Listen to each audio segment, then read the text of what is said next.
Welcome to MVP Mondays. It is so good to have you join us. If you're joining us live, welcome.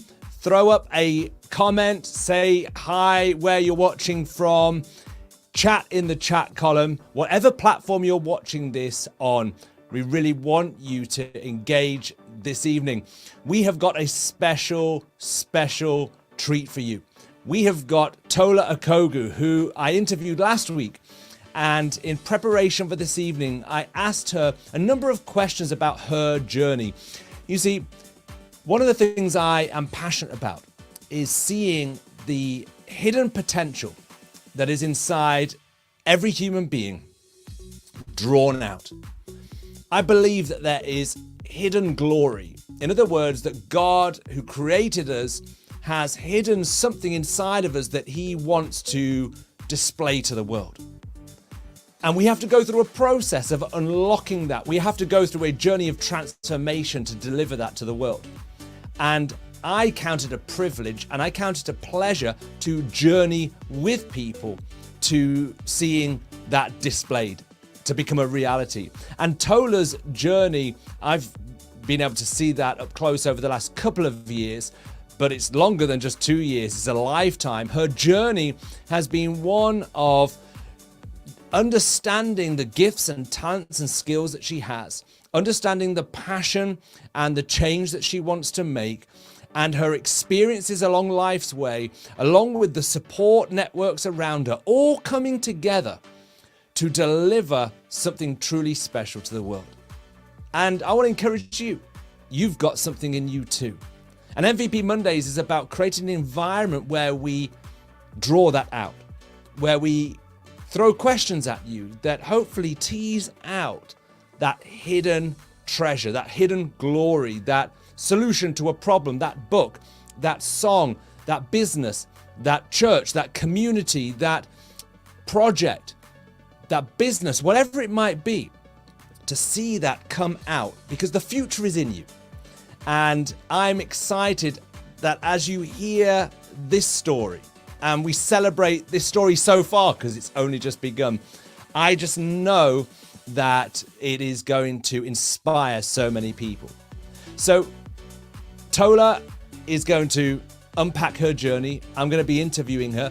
Just to say that I'm learning about how to record in advance of a live session. So unfortunately, the quality, particularly on when the camera is on me, isn't particularly great. The sound is really good because we created a separate track. So do bear with us when it's looking at me. But to be honest, most of the time it's focused on who it should be focused on, which is Tola. And that is a quality picture. So just want to give you that up front. And of course, on these Monday nights, we're going to do everything that we can to deliver the very best quality content, quality sound, quality visual that we can. But I just know that as you engage with this story now, over this next 40 or so minutes, then I really want you to make notes. I really want you to put comments up, things that resonate with you, things that you're feeling, things that you're thinking. Write them down, really engage with the conversation, okay? And I'll see you afterwards. Well, here I am with Tola Okogu. Tola, welcome to MVP Mondays. Hello, thank you so much for having me. So happy to be here. Oh, we are ecstatic that you are able to join us. And of course, we're pre-recording this ahead of our live broadcast. But we are so excited to unpack your journey in the time that we have. I know it's like asking the impossible to break down however many years, not many years for you because you're still very young, into such a short period of time. I've been brought up well, Tola. I don't always feel it. My knees are telling me something entirely different. Oh yeah, tell me about it. Our minds are young, but our bodies are telling us something else, eh? So we're going to just go on a bit of a journey, ask you some questions. And I just know that your story is going to inspire. It's going to give people something to think about. And obviously, we've known each other now for, I think, probably 3 years. Yeah. So That's just mad, isn't it? 2019. Okay, so maybe a little bit longer even. Yeah. It's wow.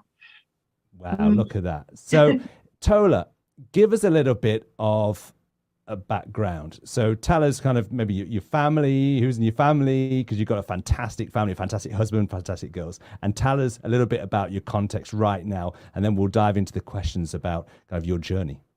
Yeah, certainly. So I have an amazing husband, and two young girls, 5-year-old, 8-year-old. I currently work as an author. I'm a trained journalist and have worked as a hair care coach. And I've been writing books since about 2016. Now was when I published the first book, self-published, and then more recently I have traditional publishers. And it's been a journey to kind of get to this point where writing is my full-time work. We also home educate our daughters as well, which in itself can feel like a full-time job.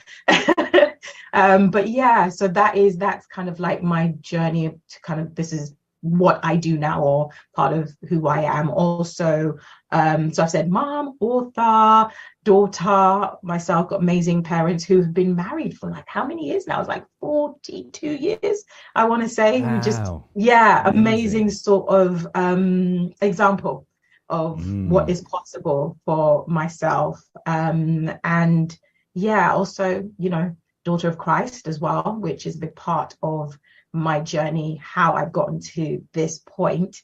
And yeah, the reason why I do what I do. Yeah. So good. Well, listen, let's start at the beginning. How did your early years shape who you are today and what you're doing today? Oh, okay. So I was born in Nigeria, moved here when I was 6 years old. And it's funny, it's only as an adult that I've been able to begin to even unpack some of I hate to use the word trauma because it's so overused nowadays, but I guess, yeah, some of the emotions around such a drastic move and change of circumstance and environment at such a young age. A lot of which I wasn't able to process as a child, and so only beginning to process now as an adult. And a lot of it feeds into my writing and the things that I choose to write about and I'm passionate about. But I would definitely say, that shift has had a big impact in the way that I see the world, the way I moved through the world. And I was blessed to have two parents that were, at least from a cultural perspective, because we're Nigerian, quite kind of willing to let their children find their way. So there wasn't a lot of sort of parental pressure to decide or figure out, or just not even figure out, but to go into a certain set route. It wasn't like we had to be doctors or architects or lawyers or whatever. They were very sort of, well, what do you want to do? And let us find our path, which I think has also played a really big part. And, also being raised in a Christian household. So my parents were Christians, grew up in the church. There's so many times where I kind of think back on the past and certain paths and the directions and different ways I could have gone. And I think, wow, if it had not been for God. Whew. Yeah. So that, even though growing up, it was, at first living my parents' faith was what was kind of guiding me, and then going through my own journey of deciding, am I going to follow God for myself and have my own relationship? And there was a period where he was far more in the background. He was still always there. Like I can always say that God's presence has always been in my life in some way, shape or form. And that understanding of who he is, what he is, has always been there, which I think it's been a big part of my journey. And one of the things that I'm so passionate or really want to instill in our girls, that whatever decisions they make, God be real for them, and not just a concept or an idea, but actually a person that you can have a relationship with.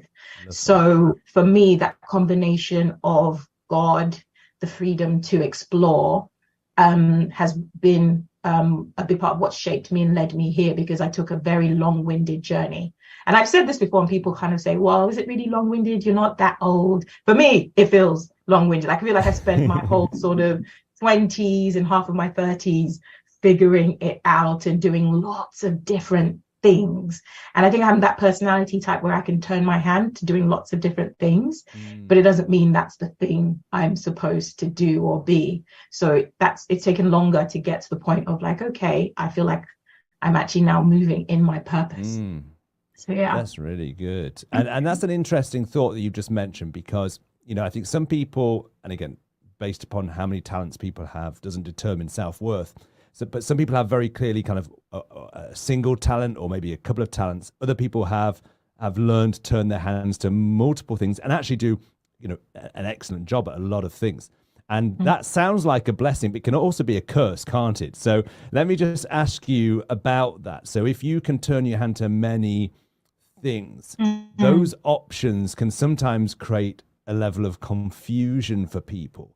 How did you kind of sift through that and land on creative writing as part of that avenue that you took? Yeah, you're so right that it can cause confusion and actually be a distraction, I think, in many ways as well. And what was interesting for me is all the different avenues and things that I tried and, you know, attempted, weirdly enough, were all creative now that I think about it. They were in a creative field, even though in my heart, if anybody had asked me, I would have said, oh, I'm not a creative person. But weirdly enough, all the things that I was doing, music, makeup, jewelry making, they were all quite creative. And even the writing, what led me to my journalism, to choose to do a journalism degree, was actually my love of language and writing. But I quickly discovered that I didn't want to be a journalist. I didn't want to write to someone else's brief. So I kind of ran from that for quite a few years. And I think for me, it was that willingness to explore, to try and to keep trying, but also not be scared. And this goes back to the people that I'm surrounded by, from my parents to my husband, that feeling of not being made to feel a failure at the point when you realize this isn't it. Because I think that's what can sometimes keep us doing things we're not supposed to, we're not meant to, is that fear of the failure, of how the people around us will react, what they'll say, what they'll think. And I was blessed to have people who were so deeply supportive that I felt free to be able to, when I figured it out, like, nah, this isn't it. I was like, okay, what next? So that really freed me up to not be scared of failure, keep trying, and that kept me moving. And I think it was that momentum and that continuous movement. And so then when the time was right, and weirdly enough, all of the skills that I had acquired all those years have been amazing tools and resources in this place. Now that I'm doing what I'm supposed to be doing, I've been able to utilize, from, you know, the ability to use InDesign from my journalism days to the ability to create websites. It's just been ridiculous. And so I also see that journey as part of the process and part of the plan now as well.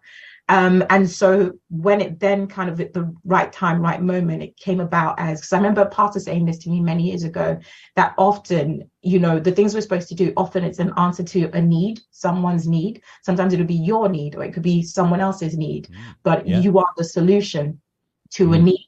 And in my case, the need was, you know, wanting more diverse books, and books that featured more diverse characters, especially characters that looked like me, which is something I didn't have as a child.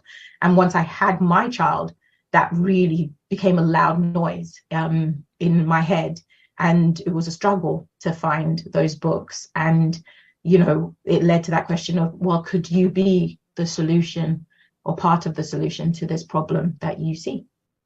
Really good. So the path has been a path of experimenting, trying things, failing and learning, but ultimately nothing has been wasted. It's all culminated in you landing on what sounds like a very clear mission. So, and you've just alluded to what that is, but if I were to say, you know, what is your mission? What is your clear objective right now as you see it? You know, how would you articulate that, and just expand a little bit on that for us?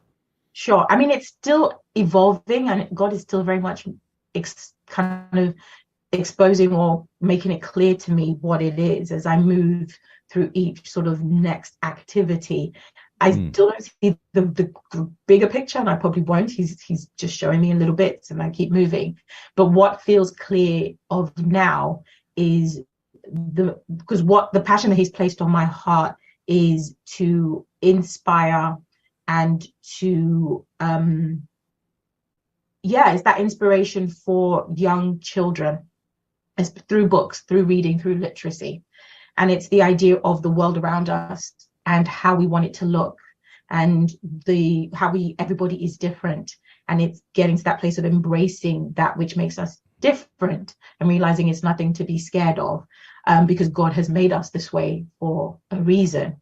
And so my passion is to contribute to that goal, that dream, where we live in a world where we can all love each other, not be afraid of our differences. And so in the books that I write, it works to that aim, which is to kind of show our differences, but show it in its beauty. And for kids especially, because, you know, at that age, that's when you're forming your ideas about what the world is and your place in it. And I think it's so important that children really get to see different cultures and people in all their beautiful variety, in order that they not just be accepting of it, because it's not necessarily about acceptance, it's understanding, I think, of it. So that has been kind of the underlying driver of my books, and I write very much from my cultural perspective. And so I write about characters that look like me, or that are Nigerian, or that have Afro hair, and also speaking to the girls that look like me, the women that look like me, and the damage that has been done over time, where they've been made to feel less than, and starting to be part of that healing process, a journey that I myself had to go on, and God took me through, and realizing that there's so many women and young girls out there that are still going through it, or need to start that journey for themselves. This may be a bit of a deep question, but would you say that what you're currently going through in terms of helping people with that healing process is at the same time healing some of that trauma that you have experienced, almost as, you know, and you've become aware of probably in later years, as you said, aware of kind of how it affected you and impacted you?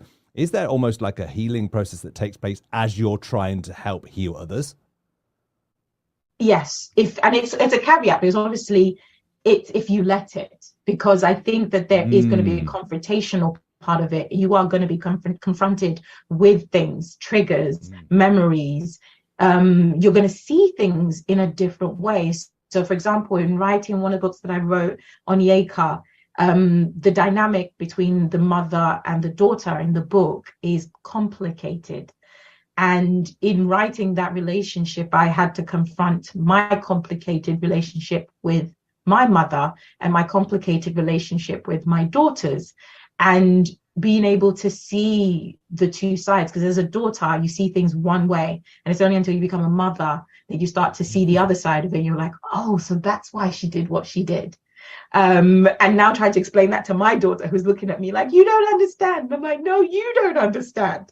So it is absolutely, you know, making me face those things. And it's a daily choice to deal with them, to not bury them. And so, yes, healing can absolutely take place, but you have to choose to walk that path, because it's just as easy to choose to bury it, ignore it. I think for me, a healing is happening, a better and deeper understanding of myself as well is taking place through this process. That's so good. And, you know, when we talk about people being MVPs, it's about, you know, the most valuable player. It's bringing that value that God has placed in you and bringing it to the space or the sphere where you operate.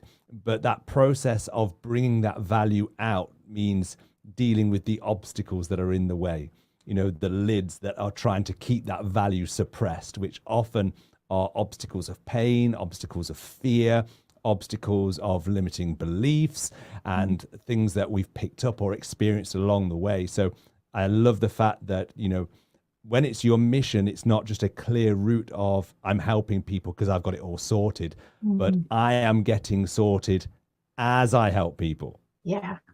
And it's powerful. It is, because I think that otherwise, because we all will deal with imposter syndrome in whatever industry or sphere we move in, especially as we're moving successfully through it. And I think that that understanding is the only true antidote to dealing with it, because the pressures to feel like you're coming to the table perfect. And so it's like, well, if I'm going to be saying I'm helping people deal with this, or I'm speaking to that, I must already have myself together and perfect in that. And that's not really what it's about, because it's a continuous journey. So I think definitely finding a measure of comfort in that understanding that I don't have all the answers. I'm still learning, I'm still growing, and I'm still going to make mistakes even as I'm doing it. Really it definitely helps me when imposter syndrome especially hits and I start to feel like, do I belong here?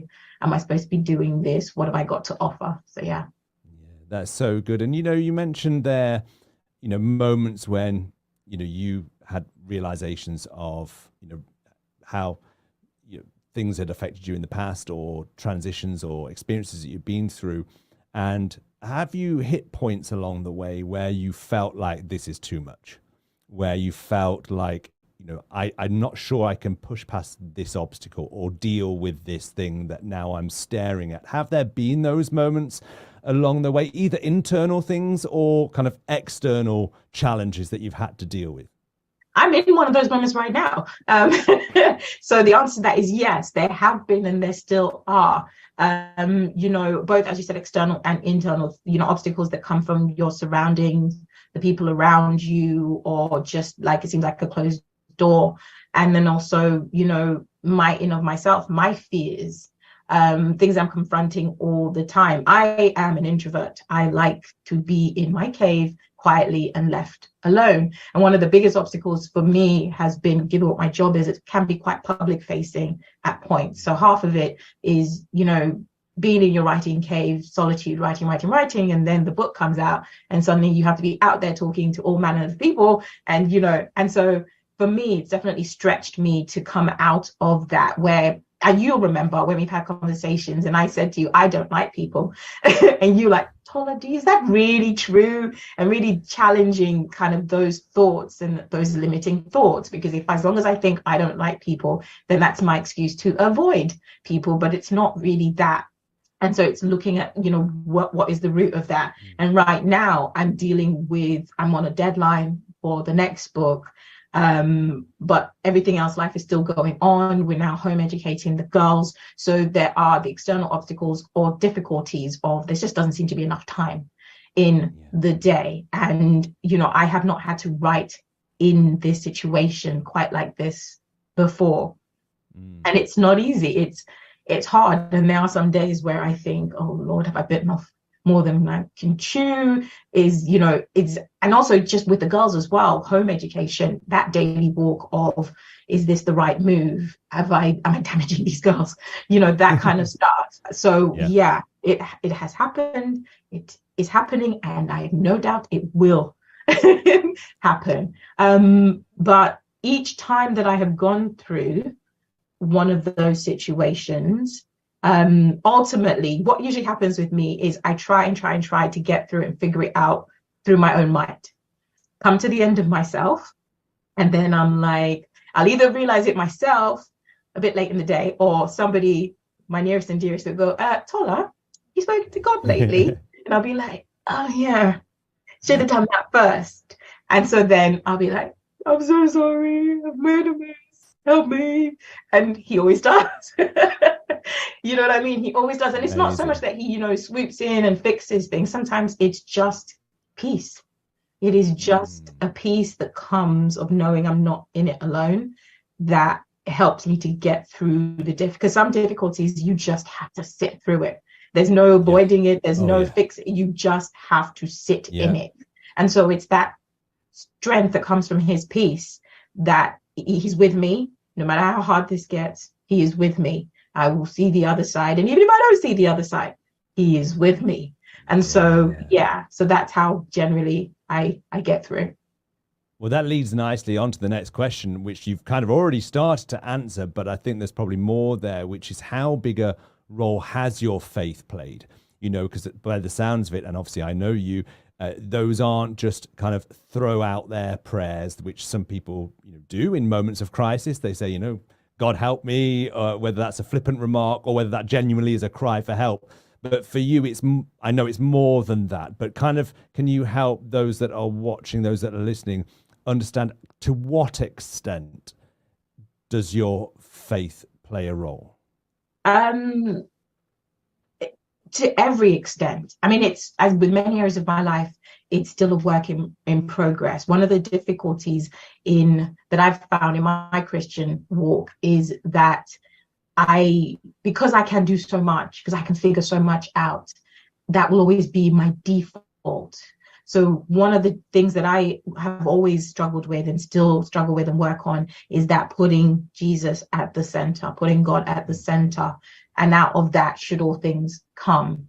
So, it's so funny because things always start to spiral or go nuts when he's moved out of his rightful place. And it just takes me longer than it should to figure out, oh no, that's the problem.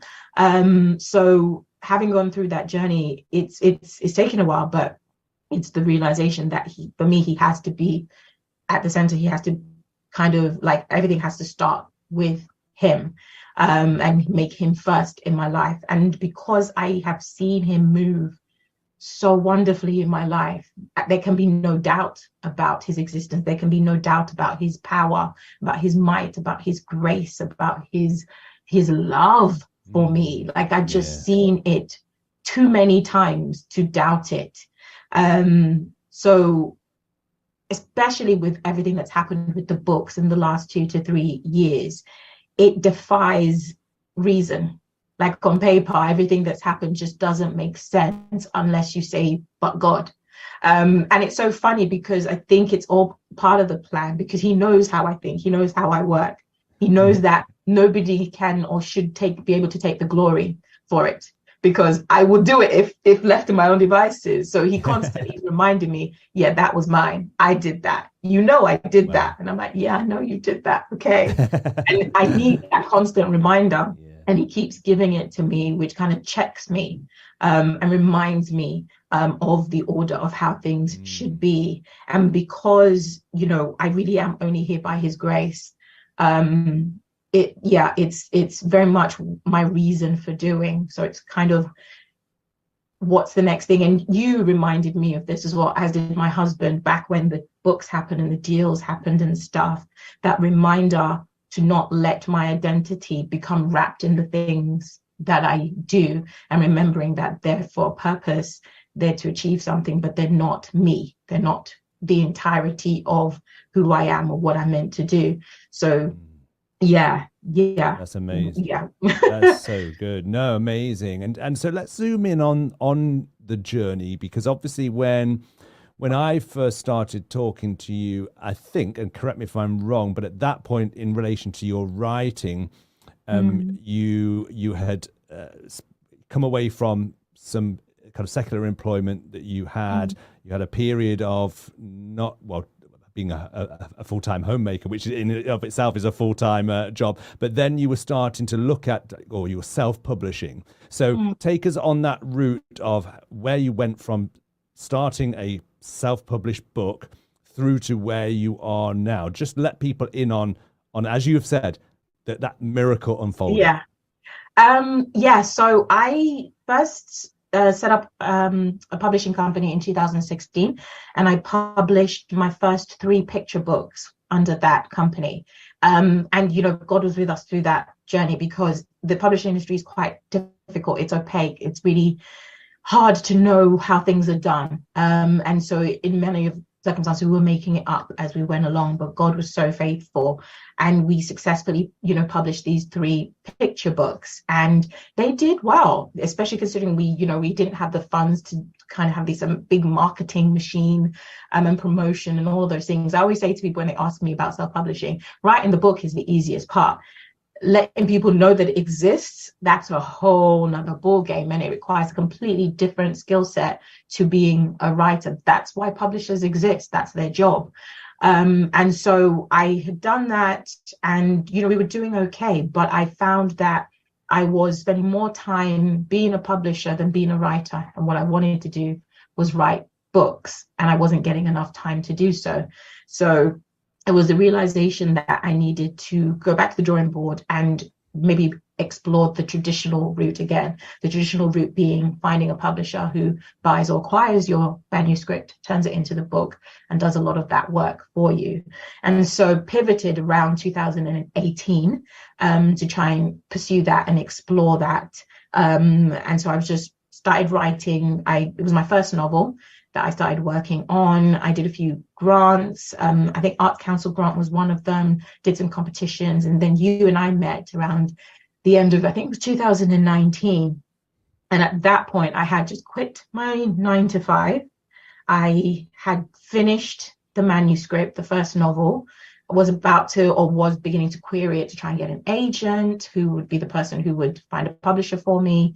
And you know, optimistically looking at 2020, thinking, oh, all manner of things are going to happen. And all manner of things did happen in the year that was 2020. Oh, yes. That year. Yeah. But, you know, working with you enabled me to make a plan. I think that was one of the most amazing parts of my time with you, and the kind of the skills that it gave me, because I hadn't really done that before. But it was that you have a vision, write it down, make it clear, so you can see it and you know what you're working. And also God, you've stated it and you both know, okay, this is it, this is what we're doing. But you know, as long as he's on board. But it was like, okay, this is what I want to do. These are the steps to get here. These are things I need to do. And having kind of that written out clearly for the first time, so I could kind of like track it as well. So from there, queried that manuscript. Nothing much happened with it because it wasn't quite right. So then spent the first and the middle half of 2020 rewriting it. And as you know, God being as amazing as he is, ended up getting an agent. So I'm going to try and wrap up because I could ramble for a while. But yeah, got an agent, got a book deal for that manuscript, which allowed me to basically write full time. Because up until that point, I had quit my 9 to 5. Pandemic had happened, decimated the creative industry. So, you know, there were a few tough months there. And God just kind of swooped in and said, right, this is what you're doing now. You're going to write. And I've made it possible for you to do it. And no excuses, because I've taken away all of the distractions. You don't have to, you know, work 9 to 5. This is it. And he made that possible. And then from there, it was a 2-book deal for a series called Onyeka and the Academy of the Sun.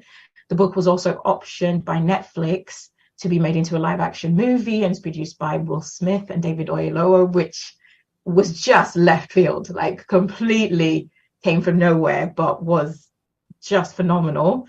So the first book came out last year, June. The second book is coming out this week, and I'm writing. So I've got another 2-book deal. So I'm in the middle, in the middle of writing book 3 with a 4th book waiting for me to get round to that as well.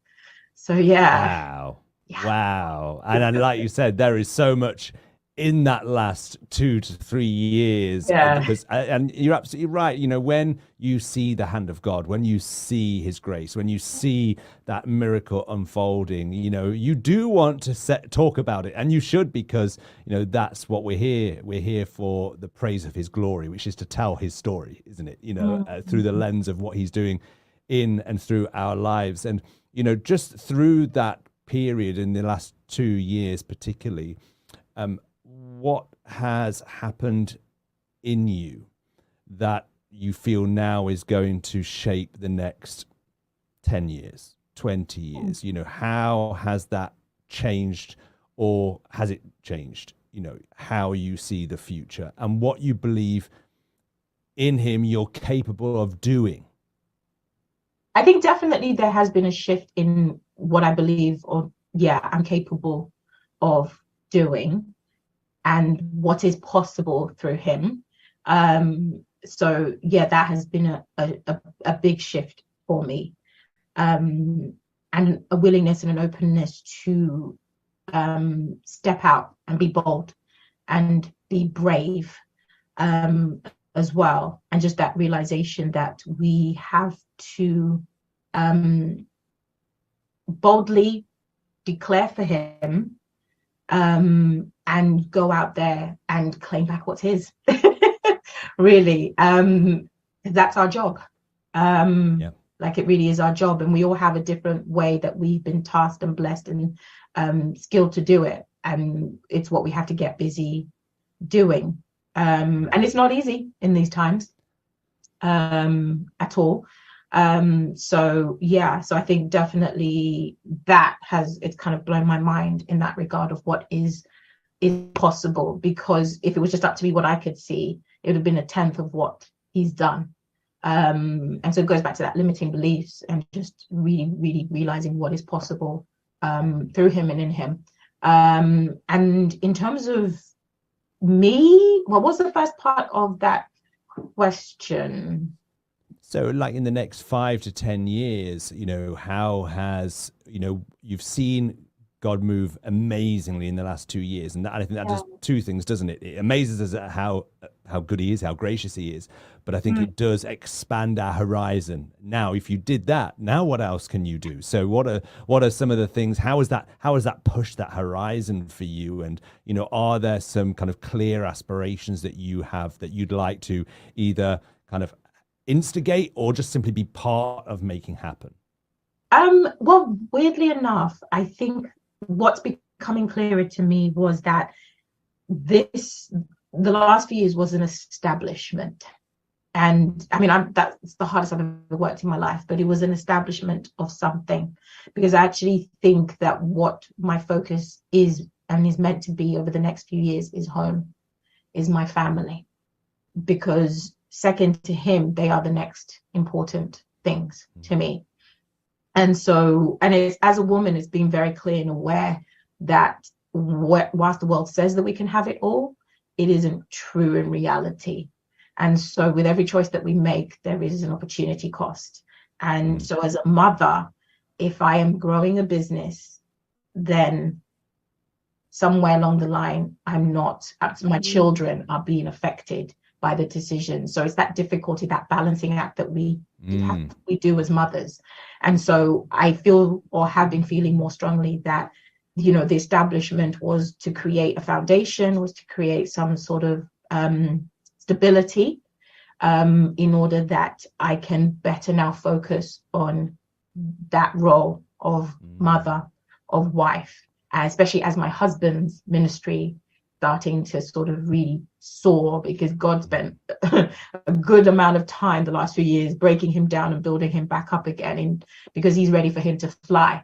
And so for him to fly, home has to be secured. And that's just that's how we roll, that's how we move, because if we're both flying, things at home will suffer. So I feel like that's the season that I'm moving into, and I'm so grateful that God has made provision for me to be able to do that, and be able to make that my focus. That's so good. And one of the key things about this idea of MVPs, people that will bring that value, that Christ value that they carry in them and bringing it to the world, is that I believe that as we do that, as we go through that transformative journey that you've been on and are on, that God will bring us to a seat at tables that we didn't think we'd be at. Places of influence, talking to people of influence, so that, as you said, there is an expansion and a revealing of who he is to this world, which ultimately he created. And, that journey is one in which we have to get over the fact that it's Christ in us. And we have to put off the old self that gets in the way, the limiting beliefs, the imposter syndrome, all of those things. But I believe, there are people that will be listening to this, that will be watching you, listening to you, and that will realize, God wants me at that table. He wants me in that place of influence. And, that place of influence, it starts at home, because that's where our greatest influence is. That's where our legacy is.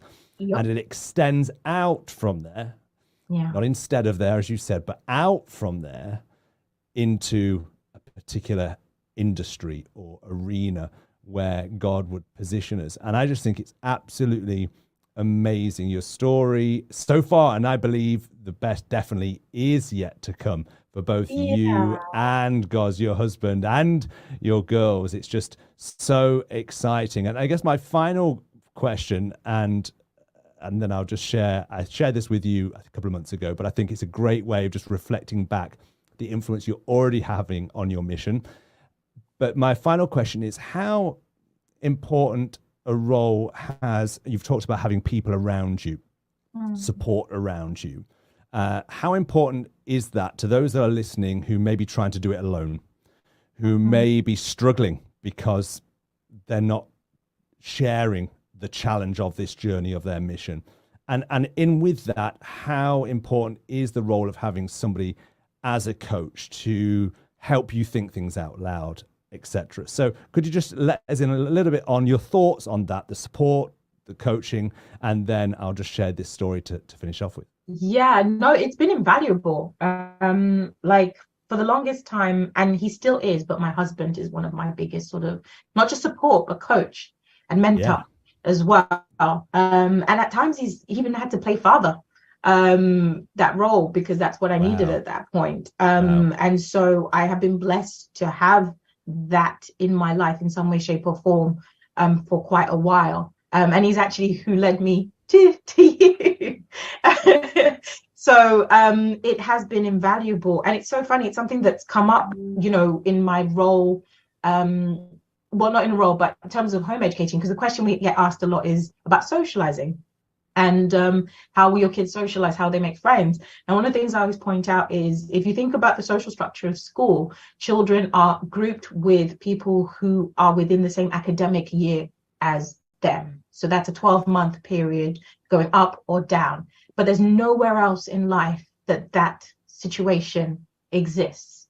Everywhere else, you are surrounded by people of all different ages. And it's important that we have that, because you need people who can mentor you and coach you and guide you because of that place of wisdom that they sit in and experience. But we also need to play that role for others as well, to be able to provide 100%. That guidance from sitting in our place of knowledge and experience of where we've been.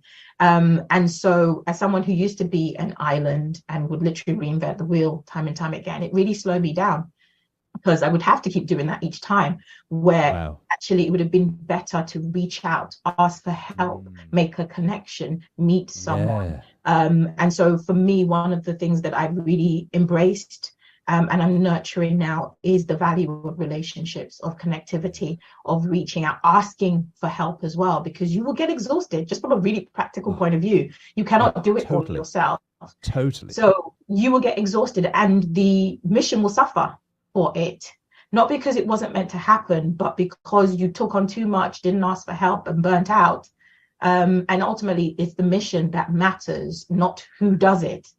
So so it's been invaluable to me. And you know, our time together is valuable to me, and I so treasure it, because you help me see things beyond myself. Because you know, no matter how enlightened we are or wise or whatever, we're still quite limited by our beliefs, our perception, how, you know, so having an outside view, someone who can challenge us, help us see things in a new way, and just sometimes say that thing we already knew, but we just need somebody, you know, separate from ourselves or within our life to say it, to help us see it. So yeah, incredibly valuable. And I would definitely, we talk about you all the time, recommend it to anybody, especially if you're feeling stuck or lost. I think it absolutely can really, really help you see things in a new way.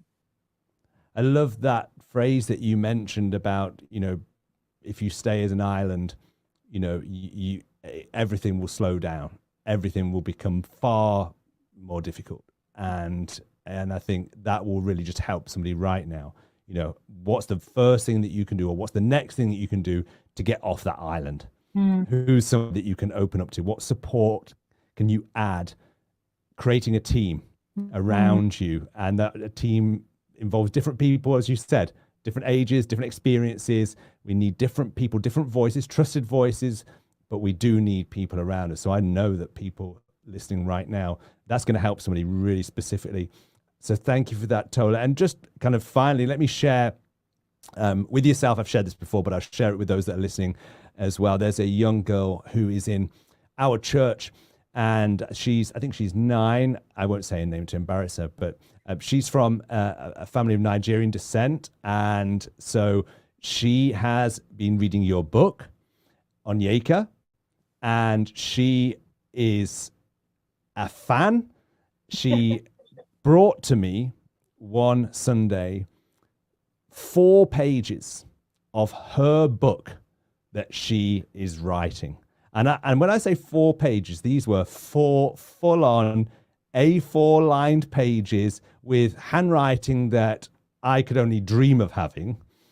And honestly, it was just an most amazing moment to see quite literally fruit of all those years. And obviously I've only seen a part of the last 3 years, but all those years of that journey, all of the heights and the lows, the breakthroughs, the trauma, all of that, but all coming together in rich fruit. And that's just one example, but what a powerful example to me it was, just to see that's the mission. Yeah. That's what it's about, to see someone who could see somebody represent her and inspire her to unlock her God-given creative potential, however that eventually manifests itself. And I obviously shared that with you to encourage you, but I just think, those are the moments that you long to see, aren't they? They are, and it's weird. Like, God really knew I needed to see them because of where I was at, because of how difficult things were, especially in trying to write book 3. And so he's just been showering me in that. I think as book 2 is coming out, people are DMing me, sending me letters, just leaving comments on social media, like explaining or describing the impact this first book has had. And it's blown my mind. And it was the reminder that I needed, that it's bigger than me, and that it is having an impact, it is doing something. So it kind of pepped me back up, and be like, okay, get back on it. And you're right, fruit is so important to see as proof in some ways, that, what we're doing not just matters, but that is meant to happen. So yeah, it's powerful. And, Christ said, I've appointed you to bear fruit, and fruit that will last, which, there's one thing, isn't there, especially in creative entertainment media industries, things can come and quite quickly go. And that, of course, is not ultimately the objective. It's to see the fruit that will last. And ultimately, fruit lasts in hearts and lives. Yeah. Honestly. And if it's just that one child that read the book and thought, I am worthy of love, or thought I could be this, or I could do this, and that made an impact in where they went from there, that for me, that's it. That's enough. Wow. Amazing. Well, just finally, Tola, in terms of where people can go and pick up the book, and what can they go and access about you, and just anything out there that people might be thinking, wow, this lady has inspired me, she's challenged me, I've got children who I want to kind of get hold of this. Just let anybody know where they can get the things that you're producing. Sure. So my website is tolakogu.com, and all my social handles is at tolakogu. The latest book, Onyeka, and it's a series. Onyeka and the Academy of the Sun is the first book, which is available. And the second book, Onyeka and the Rise of the Rebels, is out on March the 2nd. There are also the picture books, Daddy Do My Hair series, and then also a series called Aziza's Secret Fairy Door, which is written under a pen name Lola Morayo. But all of my information, details, and links are on the website tolakogu.com. Amazing. We'll put that here on this channel, so people can go straight there. So just check out the comment section below, and you can go and kind of immerse yourself in the world of Tola. And absolutely amazing. Listen, Tola, thank you for being who you are. Thank you for sticking to the mission and aligning yourself with who God says you are and what he's called you to do. And we know that there is so much more yet to come, and we will be praying for you, cheering you on. And so thank you so much for your time today. Thank you, Gareth. Thank you for having me. It's been such a pleasure. Well, I just know that we could have gone on for a whole lot longer than we did. But I know that there's lots of things in that conversation that would have got you thinking, that would have stirred something inside of you. And here's what I want to do. I want to encourage you to be online next Monday night, because we are going to do the preface to a brand new journey. I'm calling it the MVP journey. And it's a 7-step process, a coaching process, all based on biblical principles, but around the 3 key areas that you and I have to engage with if we're truly going to unlock the greatest and deepest potential that we carry that's inside of us and deliver that to the world. You see, there is a gap very often between the desires of our hearts and the demand of our current reality. And that gap can often cause us to settle for less than the best, because we think, well, will it ever happen? There's a gap between the person that I project to other people and the authentic me. And whilst there's that gap, it's going to prevent that dream coming to a reality. But then there's also the gap between our intention, the things that I want to do and maybe even fantasize about doing, but actually I don't action. I don't actually put it into place. I don't have a plan to ensure that I'm consistent with what I need to be doing. You know, Tola's story involves all 3 of those elements. I know, because on that journey I've been a small part in just trying to encourage her over those last couple of years particularly. But I want you to know that if you engage with this process, then we're going to see an army of MVPs move into the space that God has for you, to occupy it, to bring light, to bring change, to truly bring a positive impact and influence and increase into the key areas of society and across the nations. So join us next week for MVP Mondays. Make sure you like and subscribe on our YouTube channel on Winning Life TV. We've also got the podcasts released on Wednesday and Friday from myself and Leanne. And so make sure you tune into that. But I will see you next Monday, and we will give you the introduction to this 7-step journey, which is going to be launched the following week. So make sure you're with us. Thank you, Tola, for sharing with us. What an incredible journey, what an inspiration. And I'm sure the rest of us will continue to pray and cheer on Tola on her journey of making a significant impact in this world. Good night, and God bless everyone. In every episode of the Winning Life podcast and here on MVP Monday, you will hear Gareth and Leanne talk about the importance of getting a plan for your personal and professional life.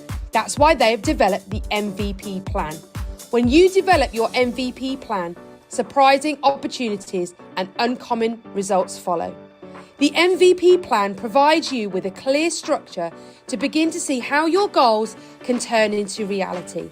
Starting out with setting the goals, highlighting milestones, and planning individual tasks, you'll begin to see how the MVP plan is key to experiencing the results you've always wanted to have in order to make an impact in this world. Visit thewinninglife.tv today to get access to your plan and the steps on how to use it.